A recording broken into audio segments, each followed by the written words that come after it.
Hello, everyone. Hello, hello, hello. It's Gail back again. And we will continue to read from the book of Enoch, from the Ethiopian Bible. Okay. And I will pick up where I left off at.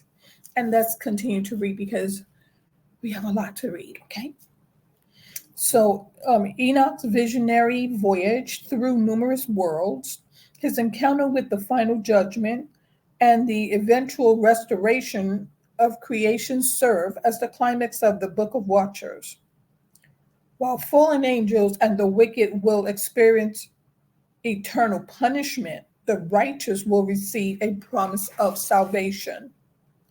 The Watchers uprising, its effect on humanity, and its repercussion are all vividly and dramatically described in the Book of Watchers. The themes of divine judgment, the effect of corruption, and the possibility of ultimate judgment and redemption are highlighted. The section introduces the apocalyptic and eschatological themes contained in the text and lays the groundwork for the remaining books of Enoch. And when I looked up that word, eschatological, a system of doctrines concerning final matters such as death, the judgment, and the afterlife. So I had to look that up because I had no idea of what it meant. Never mind getting the full pronunciation, but I tried, okay?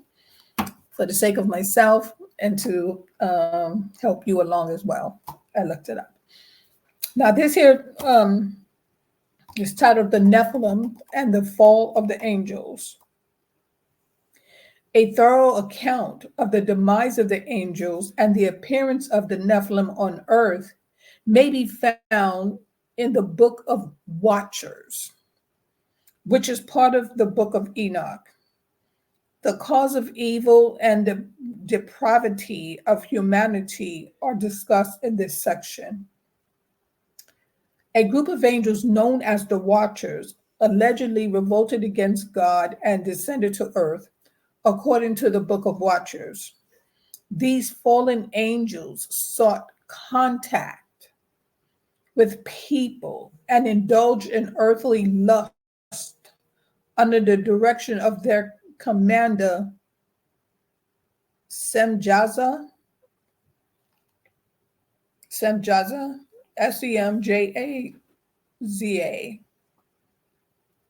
They married humans, giving birth to Nephilim, who are characterized as giants, powerful warriors, or hybrid beings. On earth, the Nephilim presence sparked turmoil and violence. They were characterized as strong, domineering individuals who used their strength to subjugate humanity.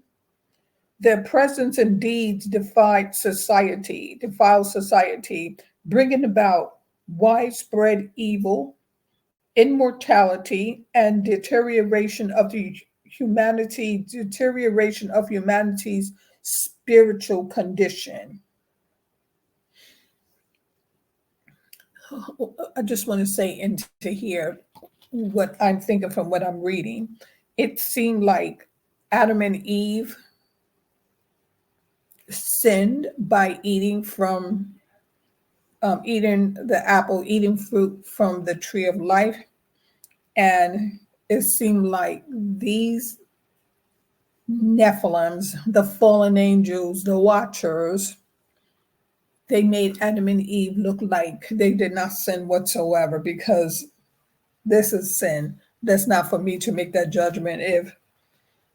If the Most High said they sinned, then they sinned. If Jesus said they sinned, they sinned. If the Holy Spirit said they sinned, they sinned. But I'm just saying, eating from an apple and recognizing and realizing your nakedness, and I guess they did gain some type of knowledge. They had to get out. But these people were wicked and cruel. Wow.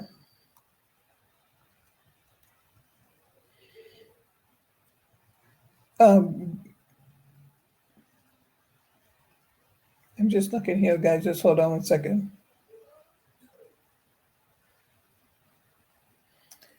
Okay, the moral accountability of the fallen angels and the results of their deeds are highlighted in the Book of Watchers.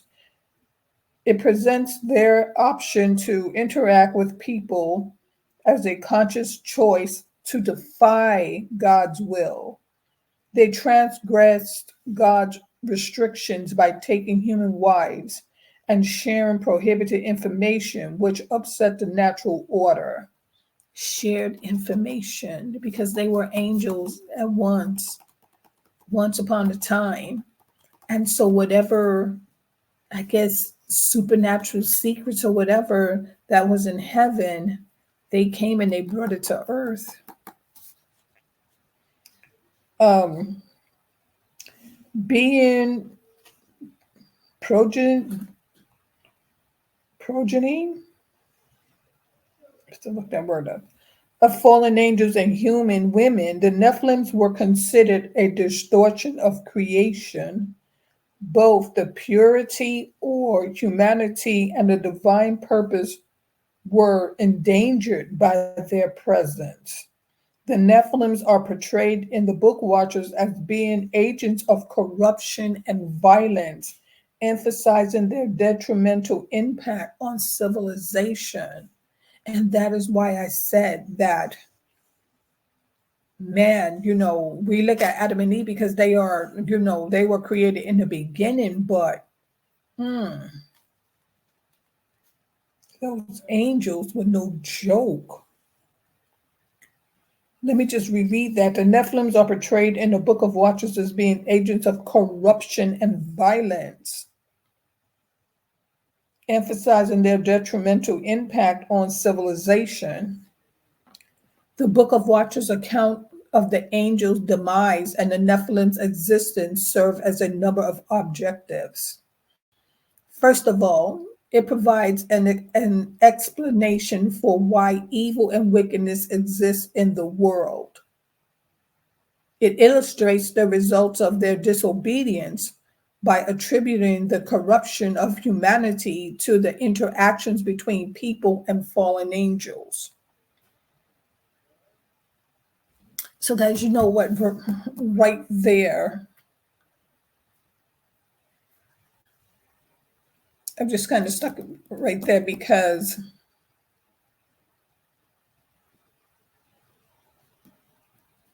I'm just kind of thinking because as far as violence, if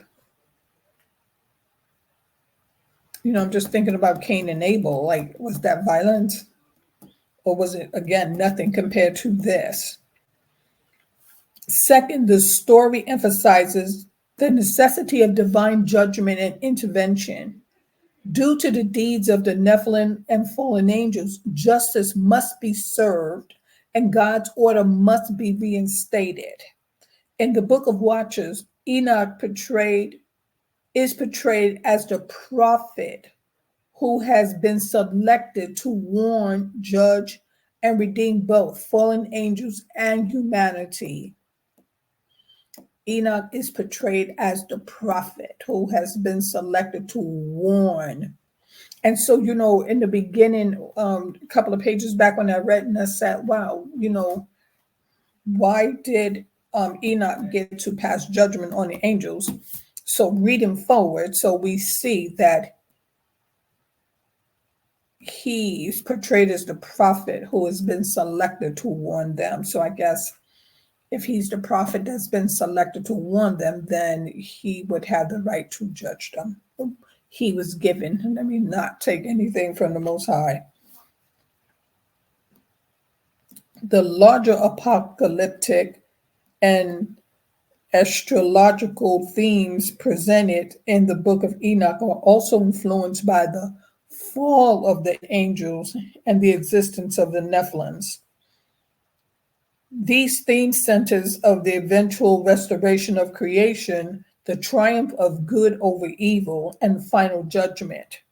The narrative of the Book of Watchers lays the foundation for the book's later section, which further explore these apocalyptic themes and Enoch's function as a prophet and divine messenger. So that's what Enoch was, a prophet and a messenger. The tale of the demise of the angels and the Nephilims is significant in the Ethiopian Christianity because it illuminates the cause of evil and the necessity of spiritual vigilance. It it focuses on the value of righteousness and following God's instructions, as well as the repercussion of departing from the straight and narrow road. The ascension of Enoch and his meeting with the Lord. Enoch's story taken an amazing turn in the Book of Watchers within the Book of Enoch as he sets off on a heavenly adventure and has a deep experience with the Lord. This journey acts as a turning point in the book, offering greater understanding of the nature of the holy realms and Enoch's function as a prophet who has been selected. Now I'm starting to get a better understanding of Enoch. Enoch was selected. He was a prophet. He was a messenger. When Enoch is picked up by angels and carried to various celestial realms, his trip to paradise officially begins. He sees stunning visitors, celestial bodies, and the homes of angelic creatures as he soars. As a result of this visionary encounter, Enoch is given a glimpse into the mysteries of heaven and is shown the majesty and splendor of the holy region.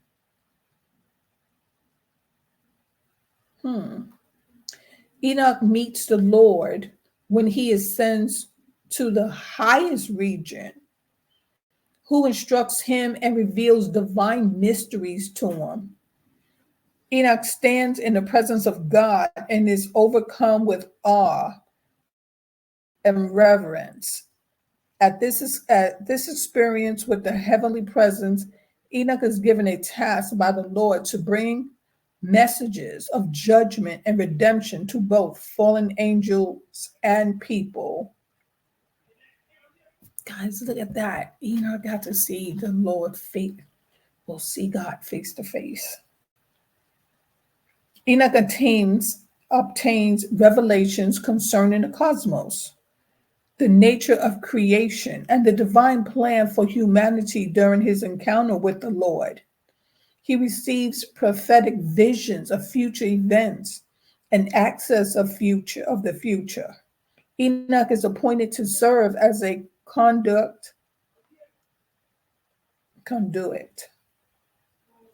for the disclosures of the heavenly wisdom and understanding.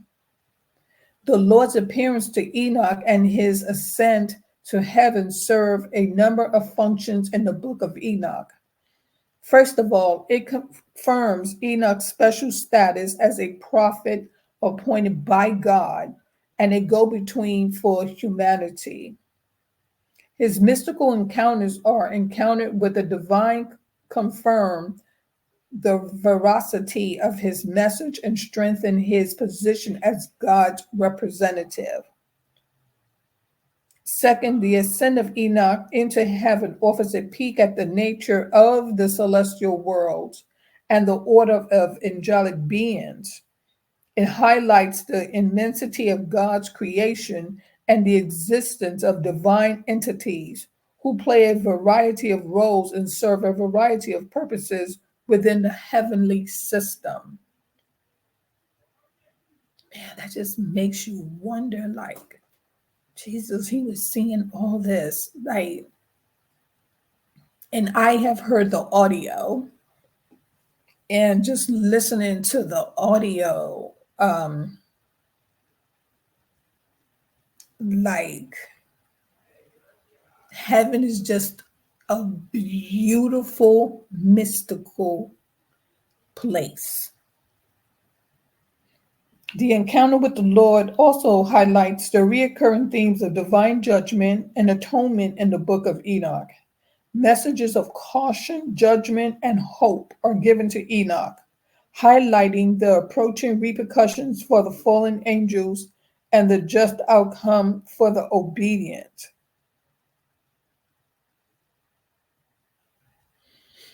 You know, and I'm just thinking, like, man, so Satan was once an angel, and then he got cast out. And so when the serpent, because I'm just trying to get a better understanding. So when the serpent was in the Garden of Eden, was that not Satan? But it seemed like when Satan got cast out, so I wonder in between the time that Satan was cast out, like when did these angels?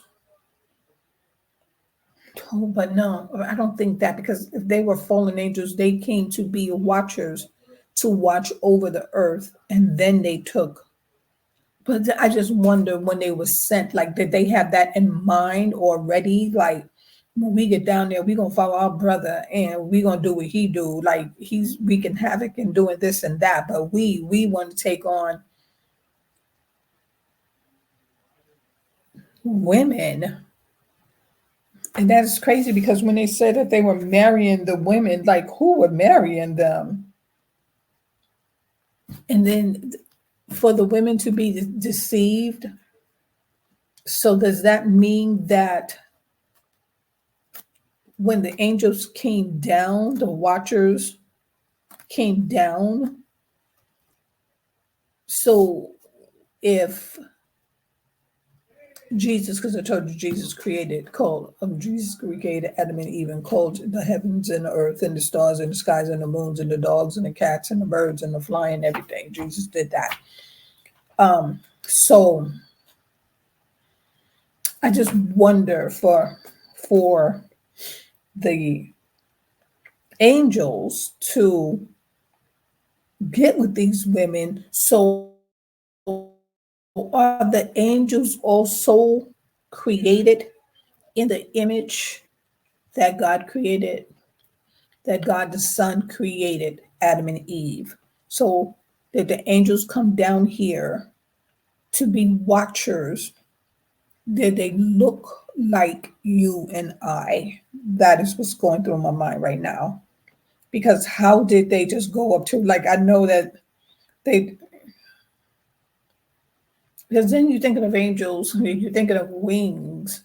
But if they came down to be watchers, did he take away the wings?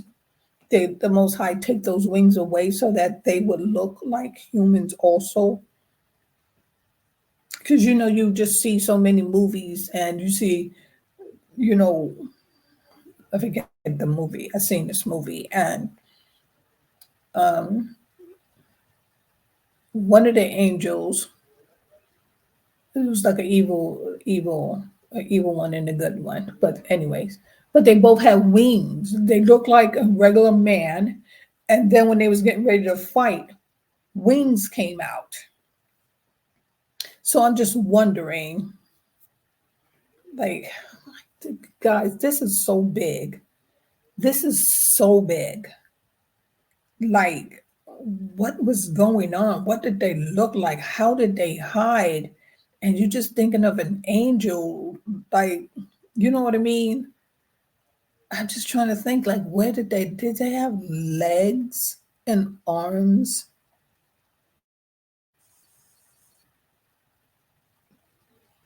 And so the reason why I'm really thinking that they were made like in the image of the Father, Son, and Holy Spirit, the way way in Genesis, let's make man.